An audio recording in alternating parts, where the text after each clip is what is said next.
மார்பக புற்றுநோயை ஆரம்பத்திலேயே கண்டறிய ஒருங்கிணைந்த மையங்களை தீர்வு. புதுச்சேரி சென்னை பிரஸ்ட் சென்டர் நிறுவனர் மருத்துவர் வலியுறுத்தல். ராமநாதபுரத்தில் நாராயணன் காவிரி கால்வாய் புதுப்பிப்பு. 5 லட்சம் மக்களுக்கு உயிர் ஊட்டிய மார்ச்சின் குழுமம். எதற்காகவும் யாரிடமும் நாங்கள் மன்னிவிட மாட்டோம். நாம் தமிழர் கட்சி தலைமை ஒருங்கிணைப்பாளர் சீமான் பேச்சு. இந்தியாவில் மார்பக புற்றுநோயால் பாதிக்கப்படுவோரின் எண்ணிக்கை தொடர்ந்து அதிகரித்து வரும் நிலையில் நோயை கண்டறிவதில் நிலவும் சவால்கள் குறித்து சென்னை பிரஸ்ட் சென்டர் முக்கிய விழிப்புணர்வு தகவல்களை வெளியிட்டுள்ளது. தனித்தனியாக வெவ்வேறு இடங்களில் பரிசோதனைகளை மேற்கொள்வதால் நோய் கண்டறிதலில் தாமதமும் சிக்கல்களும் ஏற்படுகின்றன. குறிப்பாக 2ஆம் மற்றும் 3ஆம் நிலை நகரங்களில் மேம்பட்ட பரிசோதனை வசதிகள் இல்லாதது ஒரு முக்கிய காரணம். இது குறித்து மையத்தின் முதுநிலை அறுவை சிகிச்சை நிபுணர் டாக்டர் செல்வி ராதாகிருஷ்ணா கூறுகையில், மருத்துவரின் நேரடி பரிசோதனை, ஸ்கேனிங் மற்றும் திசு பரிசோதனை ஆகிய மூன்றும் ஒரே கூரையின் கீழ் வழங்கப்படுவதன் மூலமே துல்லியமான மற்றும் விரைவான நோய் கண்டறிதலை சாத்தியமாக்க முடியும். அண்மையில் 12,000 நோயாளிகளிடம் நடத்தப்பட்ட ஆய்வில் வெளியில் செய்யப்படும் திசு பரிசோதனைகளில் 65 விழுக்காடு பேருக்கு மறுபரிசோதனை தேவைப்படுவதும், அவர்களில் 62 விழுக்காடு பேருக்கு புற்றுநோய் உறுதி செய்யப்படுவதும் கண்டறியப்பட்டுள்ளது. சர்வதேச மகளிர் தினத்தை முன்னிட்டு மார்ச் 2026 மாதம் முழுவதும் அதிநவீன 3D டிஜிட்டல் டெமோகிராபி மேமோகிராபி பரிசோதனை 1/3 பங்கு கட்டணத்தில் வழங்கப்படுகிறது. புதுச்சேரி, கடலூர், விழுப்புரம், சிதம்பரம் மற்றும் திண்டிவனம் பகுதி மக்கள் இலவச மருத்துவ பரிசோதனைகளை பெற 9900490034 என்ற பிரத்யேக உதவி எண்ணை சென்னை பிரஸ்ட் சென்டர் அறிமுகப்படுத்தியுள்ளது. பிளாஸ்டிக் மற்றும் புனரமைப்பு அறுவை சிகிச்சை நிபுணர் டாக்டர் வெங்கட் ராமகிருஷ்ணன் பேசுகையில், இந்தியாவில் மார்பக புற்றுநோயால் பாதிக்கப்படுவோரின் எண்ணிக்கை 1 லட்சத்தை தாண்டியுள்ளதாகவும், இதில் 55% பேர் பெண்கள் என்றும் குறிப்பிட்டார். விழிப்புணர்வு இன்மை காரணமாக பலர் மார்பகத்தை முழுமையாக அகற்ற வேண்டிய நிலைக்கு தள்ளப்படுகின்றனர். ஆனால் ஆரம்பத்திலேயே கண்டறிந்தால் மார்பகத்தை பாதுகாக்கலாம். மார்பகத்தை அகற்றும் போதே நோயாளியின் சொந்த திசுக்கள் அல்லது சிலிகான் இம்ப்ளான்ட்கள் மூலம் மார்பக புனரமைப்பு செய்ய முடியும். இந்த நவீன சிகிச்சையின் வெற்றி விகிதம் 99% ஆகும். சிகிச்சை முடிந்து குணமடைந்த பிறகான வாழ்க்கை முறையை மேம்படுத்த ஹகுனா மாட்டாட்டா என்ற பெயரில் ஒரு தன்னார்வ சேவையை இந்த மையம் நிறுவியுள்ளது. இது புற்றுநோயிலிருந்து மீண்டவர்களுக்கு உணவு ரீதியான ஆதரவையும் துல்லியமான தகவல்களையும் வழங்கி அவர்களின் நீண்டகால நல்வாழ்வை உறுதி செய்கிறது.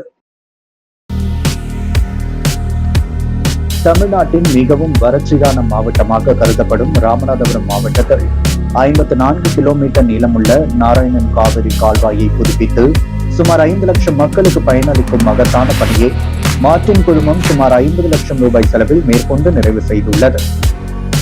இந்த திட்டத்தின் பயன்களை பொதுமக்களுக்கு அர்ப்பணிக்கும் விழா பசும்பொன் கமுதி ஊராட்சி மார்னிங் ஸ்டார் கலை மற்றும் அறிவியல் கல்லூரியில் நடைபெற்றது. விழாவின் துவக்கமாக கல்லூரி மாணவர்கள் கரகாட்டம், வெயிலாட்டம், கோலாட்டம், சிலம்பாட்டம், பறையாட்டம் உள்ளிட்ட பாரம்பரிய கலை நிகழ்ச்சிகளின் மூலம் சிறப்பான வரவேற்பு அளித்தனர். தொடர்ந்து இறை வாழ்த்து மற்றும் தமிழ்தாய் வாழ்த்து பாடப்பட்டு நிகழ்ச்சி துவங்கியது. இந்த நிகழ்ச்சிகள் மார்ட்டின் அறக்கட்டளையின் நிர்வாக அரங்காவலர் லீமா ரோஸ் மார்ட்டின், லட்சிய ஜனநாயக கட்சியின் தலைவர் ஜோஸ் சார்லஸ் மார்ட்டின், மெகா அறக்கட்டளையின் நிறுவனர் நிமல் கராகவன், APJ அப்துல் கலாம் சர்வதேச அறக்கட்டளையின் கலாம் வீடு இணை நிறுவனர் ஷேக் சலீம், மாவட்ட விவசாய சங்க செயலாளர் முத்துராமலிங்கம், நடிகர் மற்றும் AMT அறக்கட்டளை சார்பில் அருண்மொழி தேவன், பருதி நலம் அறக்கட்டளை நிறுவனர் நாகேந்திர சேதுபதி ராஜா, மார்னிங் ஸ்டார் கல்லூரி சார்பில் அல்போன்ஸ் பாத்திமா, சமூகம் மற்றும் தமிழ் தேசிய ஆர்வலர் நெருப்பு தமிழர் நெல்லை ஜீவா, மார்னிங் ஸ்டார் பெண்கள் கல்லூரி முதல்வர் அமளி ஆரோக்கிய செல்வி, தமிழ்நாடு விவசாயி சங்க மாவட்ட தலைவர் மற்றும் இயற்கை விவசாயி ராமர் உள்ளிட்டோர் கலந்து கொண்டனர். விழாவில் பேசிய லட்சிய ஜனநாயக கட்சியின் தலைவர் ஜோஸ் சார்லஸ் மார்ட்டின் கூறும் பொழுது, தங்கள் முன்னோர்கள் காளையார் கோவில் பகுதியை சேர்ந்தவர். அப்போது ஏற்பட்ட பஞ்சத்தால் அவர்கள் பர்மாவுக்கு சென்று விவசாயம் செய்து வாழ்ந்தனர். பின்னர் ஏற்பட்ட பிரச்சனைகளால் தமிழர்கள் பலர் உயிரிழந்ததுடன் பலர் அகதிகளாக தமிழகம் திரும்பினர். சிலர் அந்தமான் தீவுகளுக்கும் சிலர் கோவை பகுதிக்கும் குடிபெயர்ந்தனர். இதற்கெல்லாம் முக்கிய காரணமாக இருந்தது தண்ணீர் பற்றாக்குறைதான். அதனால்தான் நாங்கள் சமூக பொறுப்பு நீதி மூலம் இந்த கால்வாயை தூர்வாரும் பணியை மேற்கொண்டோம். இது ஒரு துவக்கமே. நல்ல செயல்களை செய்வோருக்கு ஊக்கலம் அளிக்க வேண்டும் என்பதற்காக இந்த முயற்சியை செய்ததாக தெரிவித்தார். மேலும் புதுச்சேரியை சிங்கப்பூராக மாற்ற வேண்டும் என்பதே எங்கள் நோக்கம். இளைஞர்களுக்கு ஊக்கம் அளித்தவர் டாக்டர் APJ அப்துல் கலாம். அவர் ராமநாதபுரம் மண்ணில் பிறந்தவர். அதே போல் இந்த மண்ணிலிருந்து பல திறமையானவர்கள் உருவாக்கி வருகின்றனர். விவசாயத்தில் தொழில்நுட்பத்தை அதிகமாக பயன்படுத்த வேண்டும். இயற்கை விவசாயத்தை ஊக்குவிக்க வேண்டும். ராமநாதபுரம் மாவட்டத்தில் விவசாய வளர்ச்சிக்காக அனைவரும் இணைந்து முயற்சி செய்ய வேண்டும். மேலும் RS மங்கலம் கண்மாயை தூர்வார வேண்டும் என்ற கோரிக்கையும் முன்வைக்கப்பட்டுள்ளது. அந்த ஊருடன் எனக்கு குடும்ப உறவும் உள்ளது. அதையும் நிச்சயமாக செய்ய முயற்சி மேற்கொள்வோம் என்று பேசினார். புதுச்சேரி சட்டப்பேரவை தேர்தலை முன்னிட்டு நாம் தமிழர் கட்சியின் சார்பில் போட்டியிட உள்ள 28 தொகுதிகளுக்கான வேட்பாளர்களை அக்கட்சியின் தலைமை ஒருங்கிணைப்பாளர் சீமான் இன்று அறிமுகம் செய்து வைத்தார். புதுச்சேரி சட்டப்பேரவை தேர்தலை முன்னிட்டு நாம் தமிழர் கட்சியின் சார்பில் போட்டியிட உள்ள 28 தொகுதிகளுக்கான வேட்பாளர்களை அக்கட்சியின் தலைமை ஒருங்கிணைப்பாளர் சீமான் அறிமுகம் செய்து வைத்தார். கடந்த 21ஆம் தேதி திருச்சியில் தமிழகத்தின் 234 தொகுதிகளுக்கான வேட்பாளர்களை அறிமுகம் செய்ததை தொடர்ந்து இன்று புதுச்சேரியில் நடைபெற்ற கட்சி நிகழ்ச்சியில் 28 வேட்பாளர்களையும் சீமான் அறிமுகப்படுத்தினார். இதில் பாலின சமத்துவத்தை நிலைநாட்டும் வகையில் 14 பெண் வேட்பாளர்களையும் 14 ஆண் வேட்பாளர்களையும் ஒரே மேடையில் அவர் அறிமுகம் செய்து வைத்தார்.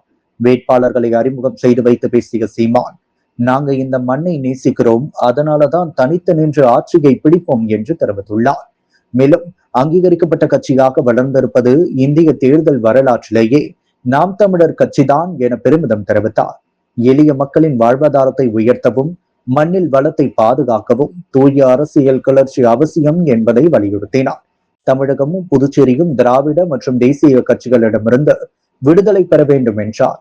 இனம் ஒன்றாவோம், இலக்கை வென்றாவோம் என்ற முழக்கத்துடன் தமிழ் தேசிய இனத்தின் ஒற்றை நம்பிக்கையாக நாம் தமிழர் கட்சி திகழ்வதாக சீமான் தனது உரையில் குறிப்பிட்டார். பிள்ளையார்குப்பம் அருள்மிகு ஸ்ரீ கூத்தாண்டவர் கோவில் கும்பாபிஷேகம் சட்டமன்ற உறுப்பினர் சாய்ஜி சரவணகுமார் தலைமையில் வெகு சிறப்பான முறையில் நடைபெற்றது. புதுச்சேரி மாநிலத்தில் மிகவும் பிரசித்தி பெற்ற பரிகார ஸ்தலமாக விளங்கும் பிள்ளையார்குப்பம் அருள்மிகு ஸ்ரீ கூத்தாண்டவர் திருக்கோவில் கும்பாபிஷேக விழா சட்டமன்ற உறுப்பினர் சாய்ஜி சரவணகுமார் தலைமையில் நடைபெற்றது. இதை முன்னிட்டு நேற்று முன்தினம் யாகசால பூஜை நடைபெற்றது. இதில் விக்னேஸ்வர பூஜை, கோ பூஜை, தன பூஜை, ஸ்ரீ கணபதி ஹோமம், ஸ்ரீ நவகிரக ஹோமம், லக்ஷ்மி ஹோமம் ஆகிய நிகழ்ச்சிகளும், மாலை வாஸ்து ஹோமம், ரக்ஷா பந்தனம், கும்ப அலங்காரம் உள்ளிட்ட பல்வேறு யாகசாலை ஹோமங்கள் நடைபெற்ற நிலையில் முக்கிய நிகழ்வாக பிரசித்தி பெற்ற 100 ஆண்டுகள் பழமை வாய்ந்த கூத்தாண்டவர் கோவிலில் காலை கடம் புறப்பாடு நடைபெற்று மகா பூர்ணாகுதி தீப ஆராதனை காண்பிக்கப்பட்டு விமான கோபுர கலசங்களுக்கு மகா கும்பாபிஷேக விழா சட்டமன்ற உறுப்பினர் சாய்ஜி சரவணகுமார் தலைமையில் வெகு சிறப்பாக நடைபெற்றது. சுற்றுவட்டார பகுதியை சார்ந்த ஆயிரக்கணக்கான பக்தர்கள் கலந்து கொண்டு சுவாமி தரிசனம் செய்தனர். தொடர்ந்து ஆலயம் சார்பாக விழாவில் கலந்து கொண்ட பக்தர்களுக்கு அறுசுவை அன்னதானம் வழங்கப்பட்டது. நிகழ்ச்சிக்கான ஏற்பாட்டினை கோவில் நிர்வாக அதிகாரி, திருப்பணி குழுவினர், பிள்ளையார்குப்பம் கிராம பொதுமக்கள் மற்றும் இளைஞர்கள் வெகு சிறப்பான முறையில் செய்திருந்தனர். வழக்கிற்கு பணம் கொடுத்து பொய் சாட்சியம் அளித்த காலாப்பட்டு பஞ்சாயத்தார் வெங்கடேசன் மற்றும் செல்லப்பன் ஆகியோர் மீது வழக்கு பதிந்த நடவடிக்கை எடுக்க காலாப்பட்டு சுனாமி குடியிருப்பு மக்கள் நல சங்க தலைவர் குமார் நீதிபதியிடம் புகார் மனு அளித்துள்ளார். வழக்குகளுக்கு பணம் கொடுத்தது குறித்து 28/5/2024 அன்று தான் புதுச்சேரி கிழக்கு பகுதி காவல் கண்காணிப்பாளர், லஞ்சம் மற்றும் ஊழல் தடுப்பு பிரிவு கண்காணிப்பாளர் மற்றும் தலைமை செயலர், தலைமை ஊழல் கண்காணிப்பு அதிகாரி ஆகியோருக்கு புகார் அளித்ததாகவும், தனது புகார் மீது தற்பொழுது வரை யாரும் எந்த விசாரணையும் நடவடிக்கை எடுக்கப்படவில்லை. எனவே பொய் வழக்கு பதிவு செய்ய வழக்கிற்கு பணம் கொடுத்து நீதிமன்றத்தின் கூண்டில் ஏறி சாத்தியம் செய்து பொய் சாட்சியம் அளித்துள்ள கிராம பஞ்சாயத்து செயலாளர் வெங்கடேசன், பொருளாளர் செல்லப்பன் ஆகியோர் மீது வழக்கு பதிந்து நடவடிக்கை எடுக்க வேண்டும். தன் மீது போடப்பட்ட பொய் வழக்கால் நீதிமன்ற உத்தரவுப்படி காரைக்கால் மாவட்டத்திற்கு சென்று 21 நாட்கள் கண்டிஷன் பெயிலில் தங்கி கையெழுத்திட்டுள்ளேன். இதற்காக வழக்கு செலவு மற்றும் போக்குவரத்து செலவு என கடுமையாக பொருளாதார ரீதியாகவும் தொழில் நஷ்டம் மன ரீதியாகவும் பாதிக்கப்பட்டுள்ளேன். இந்த பொய் வழக்கை பதிவு செய்த SI அருள்மணி மற்றும் அதற்கு துணையாகி இருந்த எஸ் ஐ இளங்கோ ஆகியோர் பதில் கூற வேண்டும். எனக்கு ஏற்பட்ட இழப்பிற்கு நஷ்ட ஈடு வழங்க வேண்டும். பொய் வழக்கை பதிவு செய்த எஸ் ஐ மீது துறை ரீதியான கடுமையான நடவடிக்கை எடுக்க உத்தரவிட வேண்டும் என அந்த மனுவில் தெரிவித்துள்ளதாக கூறியுள்ளார். வில்லியனூர் கொம்பாக்கத்தில் 2,24,00,000 ரூபாய் மதிப்பிலான வளர்ச்சி பணிகளை எதிர்க்கட்சித் தலைவர் சிவா துவக்கி வைத்தார். புதுச்சேரி வில்லியனூர் சட்டமன்ற தொகுதி புதுச்சேரி நகராட்சி கொம்பாக்கம் வார்டுக்கு உட்பட்ட செட்டிகுளம் மெயின் ரோடு வாய்க்கால் கல்வெட்டு மற்றும் சிவகிரி நகர் வாய்க்கால் கல்வெட் 24,99,000 ரூபாய் செலவில் அமைக்கும் பணி திருப்பதி பாலாஜி நகர் கிருத்திகா அவென்யூ பகுதியில் உள்ள வீதிகளுக்கு 32,94,000 ரூபாய் செலவில் புதிய சாலை, துர்கா நகர் முதல் மெயின் ரோடு முழுவதும் உள்ள வீதிகளுக்கு 40 லட்சம் ரூபாய் செலவில் புதிய தார் சாலை, தெய்வ சிகாமணி வீதி, துர்கா நகர் 3, 6, 7வது குறுக்கு வீதிகளுக்கு 41,48,000 ரூபாய் செலவில் புதிய தார்ச்சாலை, கொம்பாக்கம் சட்டமன்ற உறுப்பினர் முகாம் அலுவலகம் 42,56,000 ரூபாய் செலவில் கட்டும் பணி, சிவகிரி 1, 2, 3, 4 குறுக்கு வீதிகள் மற்றும் ஸ்ருதி கார்டன் வீதிகளுக்கு 39,29,000 ரூபாய் செலவில் சாலை அமைக்கும் பணி என மொத்தம் 2,24,00,000 ரூபாய் மதிப்பிலான வளர்ச்சி பணிகளுக்கான பூமி பூஜை நிகழ்ச்சி இன்று காலை நடைபெற்றது. இதில் தொகுதி சட்டமன்ற உறுப்பினரும் எதிர்க்கட்சி தலைவருமான சிவா கலந்து கொண்டு சாலை உள்ளிட்ட வளர்ச்சி பணிகளை பூஜை செய்து துவக்கி வைத்தார். இந்த நிகழ்ச்சிகளில் பொதுப்பணித்துறை நீர்ப்பாசன கோட்ட செயற்பொறியாளர் ராஜ்குமார், உதவி பொறியாளர் மதிவானன், இளநிலை பொறியாளர் ஷாம், சாலைகள் மற்றும் கட்டிடங்கள் மத்திய பிரிவு செயற்பொறியாளர் ஸ்ரீனிவாசன், இளநிலை பொறியாளர்கள் முருகன், சரவணன், முன்னாள் சட்டமன்ற உறுப்பினர் மூர்த்தி மற்றும் ஊர் முக்கியஸ்தர்கள் உள்ளிட்ட பலர் கலந்து கொண்டனர். புதுச்சேரி மாநிலங்களவை உறுப்பினர் செல்வகணபதி எம்பி பயனாளிகளுக்கு ஓய்வூதிய ஆணைகளை வழங்கினார். புதுச்சேரி மாநிலங்களவை உறுப்பினர் செல்வகணபதி பரிந்துரையின் பேரில் மகளிர் மற்றும் குழந்தைகள் நலத்துறை சார்பில் முதியோர், விதவை, ஆதரவற்றோருக்கான உதவித்தொகை வழங்கும் நிகழ்ச்சி நடைபெற்றது. புதுவை நாடாளுமன்ற தொகுதிக்குட்பட்ட பல்வேறு பகுதிகளைச் சேர்ந்த முதியோர், விதவை மற்றும் ஆதரவற்றோர் பலர் தங்களுக்கு அரசு உதவித்தொகை பெற்றுத் தருமாறு மாநிலங்களவை உறுப்பினர் செல்வகணபதியிடம் கோரிக்கை விடுத்திருந்தனர். இதைத் தொடர்ந்து அவரது பரிந்துரையின் அடிப்படையில் தேர்வு செய்யப்பட்ட 32 பயனாளிகளுக்கு ஓய்வூதிய ஆணைகள் வழங்கும் விழா நடைபெற்றது. செல்வகணபதி தனது அலுவலகத்தில் வைத்து இந்த ஆணைகளை வழங்கினார்.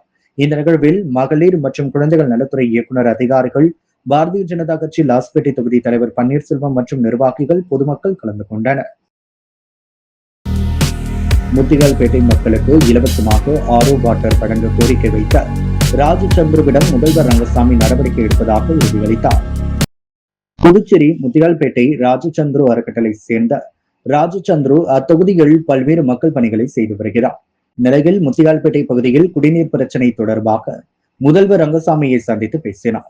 அப்போது முத்தியால்பேட்டையில் குடிநீர் மிகவும் மோசமாக உள்ளது. அதே சமயம் அரசு குடிநீர் சுத்திகரிப்பு நிலையம் மூலம் வழங்கப்படும் சுத்திகரிக்கப்பட்ட குடிநீர் 20 லிட்டருக்கு 7 ரூபாய் கட்டணம் வசூலிக்கப்படுகிறது.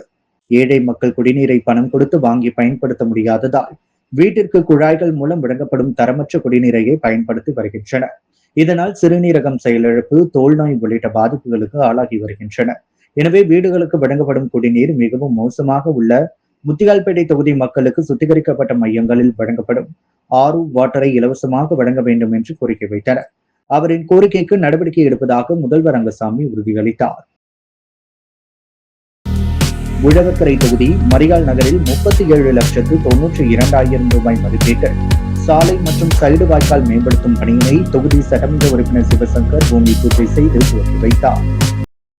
உழவர்கரை நகராட்சி சார்பில் உழவர்கரை தொகுதி மரியாள் நகரில் 37,92,000 ரூபாய் மதிப்பீட்டில் சாலை மற்றும் சைடு வாய்க்கால் மேம்படுத்தும் பணிக்கான பூமி பூஜை நிகழ்வு நடைபெற்றது. சிறப்பு விருந்தினராக தொகுதி சட்டமன்ற உறுப்பினர் சிவசங்கர் கலந்து கொண்டு பணிகளை பூமி பூஜை செய்து துவக்கி வைத்தார். இதில் இளநிலை பொறியாளர் சிவகுமார் மற்றும் ஊர் முக்கிய பிரமுகர்கள், அப்பகுதி பொதுமக்கள் கலந்து கொண்டனர். பாஜக எம்பி செல்வகணபதியை புதுச்சேரி வக்ஃபு வாரிய உறுப்பினராக நியமித்த அரசை கண்டித்து தமிழ்நாடு தவ்ஹீத் ஜமாத் சார்பில் புதுச்சேரி பேருந்து நிலையம் அருகே ஆர்ப்பாட்டம் நடைபெற்றது. புதுச்சேரி யூனியன் பிரதேச வக்ஃபு வாரியத்தில் இஸ்லாமியர் அல்லாதவர் மற்றும் RSS பின்னணி கொண்டவரை உறுப்பினராக நியமித்த அரசை கண்டித்து தமிழ்நாடு தவ்ஹீத் ஜமாத் சார்பில் புதுச்சேரி பேருந்து நிலையம் அருகே கண்டன ஆர்ப்பாட்டம் நடைபெற்றது. மத்திய அரசின் புதிய வக்ஃபு திருத்த சட்டத்தில் வக்ஃபு வாரியத்தில் இஸ்லாமியர் அல்லாத இருவரை சேர்க்க வேண்டும் என்ற பிரிவு நாடு முழுவதும் எதிர்ப்பை சந்தித்து வருகிறது. இந்நிலையில் RSS இயக்கத்தில் பயிற்சி பெற்ற பாஜக ராஜ்யசபா உறுப்பினர் செல்வ கணபதி என்பவரை புதுச்சேரி வக்பு வாரிய உறுப்பினராக நியமித்திருப்பது இஸ்லாமிய சமூகத்தின் மனதை புண்படுத்தும் செயல் என ஆர்ப்பாட்டத்தில் முழக்கமிடப்பட்டது. கடந்த 11 ஆண்டுகளாக வக்பு வாரியத்திற்கு தலைமை செயல் அதிகாரியை நியமிக்காமல் செயல்பாடுகளை முடக்கி வைத்திருந்த அரசு தற்போது தேர்தலை முன்னிட்டு அவசரமாக இந்த நியமனங்களை மேற்கொண்டிருப்பது கண்டிக்கத்தக்கது என தெரிவிக்கப்பட்டது.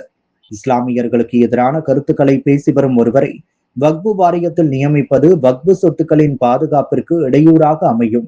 நடைபெற்ற இந்த ஆர்ப்பாட்டத்தில் ஆண்கள், பெண்கள், குழந்தைகள் என பெருந்திரளான மக்கள் கலந்து கொண்டு அரசுக்கு எதிராக கோஷங்களை எழுப்பினர்.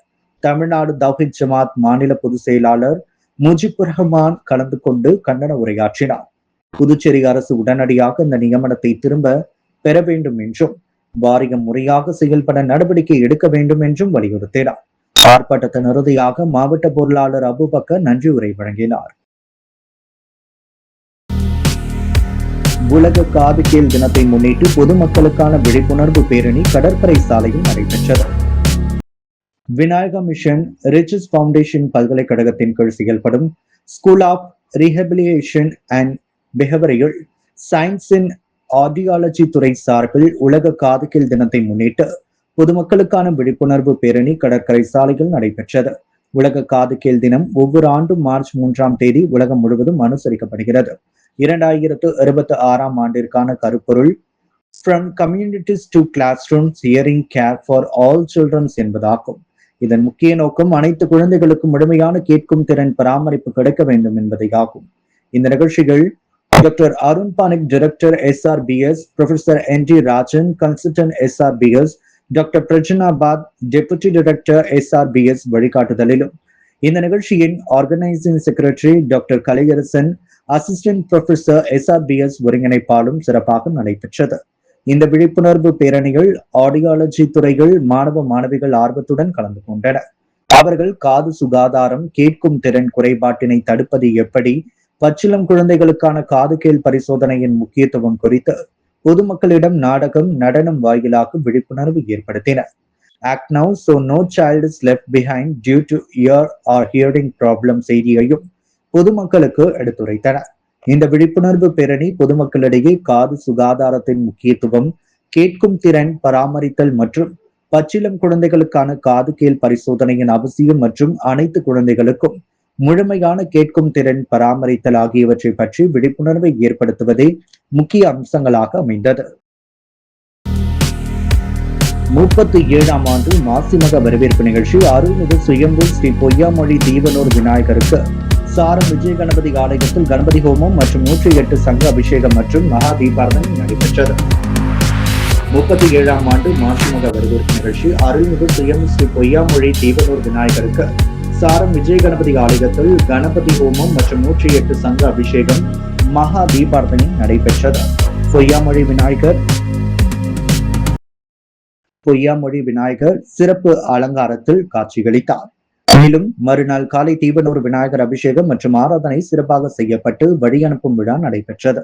விழாவில் விழா குழு தலைவர் ரவி பாஸ்கர், செயலாளர், துணை செயலாளர் முருகன், வேலவன், செயற்குழு உறுப்பினர்கள் சிவராமன், பன்னீர் மற்றும் ஊர் பொதுமக்கள் விழாவில் கலந்து கொண்டு விநாயகரை சிறப்பான முறையில் வழி அனுப்பி வைத்தனர்.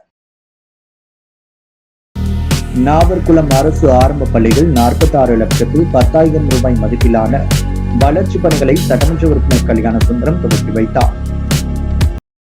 புதுச்சேரி காலாப்பட்டு சட்டமன்ற தொகுதிக்குட்பட்ட நாவர்குளம் அரசு ஆரம்ப பள்ளிகள் மாணவர்களின் கல்வி வசதிகளை மேம்படுத்தும் வகையில் வளர்ச்சி பணிகளுக்கான அடிக்கல் நாட்டு விழா நடைபெற்றது. நிகழ்ச்சியில் பாராளுமன்ற உறுப்பினர் செல்வ கணபதி கலந்து கொண்டு 31,06,000 ரூபாய் மதிப்பில் மேற்கொள்ளப்படவுள்ள பணிகளுக்கு அடிக்கல் நாட்டினார்.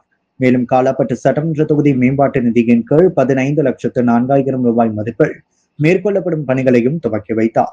இதன் மூலம் மொத்தம் 46,10,000 ரூபாய் மதிப்பில் பல்வேறு வசதிகள் மாணவர்களுக்காக ஏற்படுத்தப்பட உள்ளது. நிகழ்ச்சியில் காலாப்பட்டு தொகுதி சட்டமன்ற உறுப்பினர் கல்யாண சுந்தரம் முன்னிலை வகிக்க பள்ளியில் கல்வி மற்றும் அடிப்படை வசதிகளை மேம்படுத்தும் நோக்கில் இந்த பணிகள் மேற்கொள்ளப்படுவதாக தெரிவித்தார். தொடர்ந்து மின்துறை சார்பில் புதிதாக அமைக்கப்பட்ட டிரான்ஸ்பார்மர்களையும் சட்டமன்ற உறுப்பினர் கல்யாண சுந்தரம் திறந்து வைத்தார். நிகழ்ச்சியில் கட்சி நிர்வாகிகள், உள்ளூர் பொதுமக்கள், பள்ளி ஆசிரியர்கள் உள்ளிட்டோர் கலந்து கொண்டு வளர்ச்சி பணிகள் துவங்கியதற்கு மகிழ்ச்சி தெரிவித்தனர். உலக மகளிர் தினத்தை முன்னிட்டு வில்லியனூர் தொகுதிக்குட்பட்ட கொம்பாக்கம் துர்கா நகரில் திமுக பிரமுகர் ரமேஷ் தலைமையில் நலத்திட்ட உதவிகள் வழங்கி மகளிர் தின விழா கொண்டாடப்பட்டது. வில்லியனூர் தொகுதிக்குட்பட்ட கொம்பாக்கம் பகுதி துர்கா நகரில் வில்லியனூர் திமுக பிரமுகர் ரமேஷ் தலைமையில் மகளிர் தின விழா கொண்டாடப்பட்டது. நிகழ்ச்சியில் சிறப்பு விருந்தினராக கலந்து கொண்ட புதுச்சேரி மாநில திராவிட முன்னேற்ற கழகத்தின் மாநில அமைப்பாளர் சட்டப்பேரவை எதிர்க்கட்சி தலைவரும் வில்லியனூர் தொகுதியின் சட்டமன்ற உறுப்பினருமான சிவா கலந்து கொண்டு பெண்களுக்கு மகளிர் தின வாழ்த்துக்களை கூறி புடவைகள் மற்றும் இனிப்புகள் வழங்கினார். இந்நிகழ்ச்சியில் வில்லியனூர் திமுக நிர்வாகிகள் துர்கா நகர் பகுதியைச் சேர்ந்த தேசிகன், அச்சுதன், சக்திவேல், பாஸ்கர், சசிகுமார், பிரகாஷ், நடராஜன், திமுக மகளிர் அணியினர் ஏராளமானோர் கலந்து கொண்டு சிறப்பித்தனர்.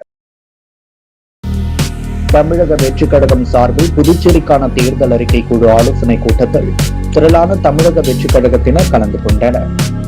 தமிழக வெற்றி கழகம் சார்பில் தேர்தல் அறிக்கை கூட்டம் குழு ஆலோசனை கூட்டம் முதலியார்பேட்டை புவன்கரை வீதியில் உள்ள அகத்தியார் மஹாலில் நடைபெற்றது. கூட்டத்தில் தேர்தல் அறிக்கைகள் குறித்தும் தேர்தல் நிலைப்பாடுகள், தேர்தல் வாக்குறுதிகள், மருத்துவர்கள், வழக்கறிஞர், பொதுமக்களிடம் கருத்துக்கள் கேட்கப்பட்டது. ஒவ்வொரு தொகுதி சார்பாகவும் கொண்டுவரப்பட்ட அறிக்கைகள், தீர்மானங்கள் புதுச்சேரி மாநில தேர்தல் கண்காணிப்பாளரும் முன்னாள் சட்டமன்ற உறுப்பினருமான சுவாமிநாதன் பெற்றுக் கொண்டார். கூட்டத்தினை முதலியார்பேட்டை தொகுதி தமிழக வெற்றி கழக தொகுதி தலைமை நிர்வாகி மணிபாலன், கழக நிர்வாகி சந்திரமௌலி, தொகுதி நிர்வாகிகள் ஏற்பாடு செய்திருந்தனர். கூட்டத்தில் முன்னாள் சட்டமன்ற உறுப்பினர் பெரியசாமி, முன்னாள் ஐஜி சந்திரன், கழக சமூக ஊடக பிரிவு இணை ஒருங்கிணைப்பாளர் நிரேஷ்குமார் மற்றும் புதுச்சேரி மாநில நிர்வாகி புதியவன் ஆகியோர் முன்னிலை வகித்தனர்.